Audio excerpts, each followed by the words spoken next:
balita na ikay mawiwili. Mga nagbabagang kamao, mga So mga par, matapos nga po sinabi ng Unified Super Middleweight Champion Canelo Alvarez sa kanyang social media account na hindi porket tinanggihan daw nito mga idol ang offer sa kanya ni Turki Al-Sheikh para sa laban kay Crawford, nangangahulugan na ito na ayaw nito labanan si Crawford sa future. Open pa rin daw mga idol si Canelo na palagan si Crawford at malamang mga idol ang gusto lamang ipaabot ni Canelo dito kung sakaling mapalaban ito kay Crawford dapat sumunod sa kanyang mga kondisyones. Nauna na rin kasi na sinabi ng Meksikano mga idol na kung gusto daw ni Turki Al-Sheikh na paglabanan sila ni Crawford sumunod daw ito sa kanyang gusto sa laban dahil obvious naman daw mga idol si Canelo ang A-side. So ibig sabihin nito mga idol, dalawang solusyon lang talaga ang pwede gawin ni Crawford para matupad ang kanyang pinapangarap na laban kontra kay Canelo. Ang kumbinsihin talaga si Turki Al-Sheikh na sumunod sa mga kondisyones ni Canelo o di kaya mga idol ituluyan nito layasan ng Saudi promoter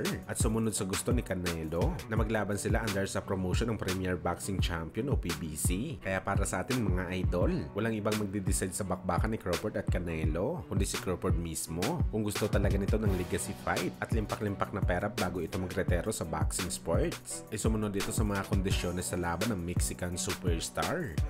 Samantala speaking sa mensahe ni Canelo mga idol na meron itong interes na labanan si Crawford na isang junior middleweight boxer nagpapayaw naman po mga idol ang two-time WBC champion na si David Benavides kay Canelo matapos malaman na lalaban ulit ito sa fighter na mas maliit sa kanya ng 3 dibisyon. Binida lang naman kasi mga idol ni Benavides ang kanyang clothing na merong imahin nila ni Canelo kung saan si Benavides po mga idol ang hunter at si Canelo naman ang ibon at binabaril nga ni Benavides ang ibon na si Canelo habang tumatakas ito palayo sa kanya at may caption ito mga idol na restocking. Ibig sabihin nito mga idol nagkakaubusan na ng stock sa ganitong design ng kanyang clothing business. Antindi pala ni Benavides mga idol kung ulats man ito ng labanan siya ni Canelo kumikitang kabuhayan naman siya mga idol sa pag-iwas palagi sa kanya ni Canelo sa bakbakan.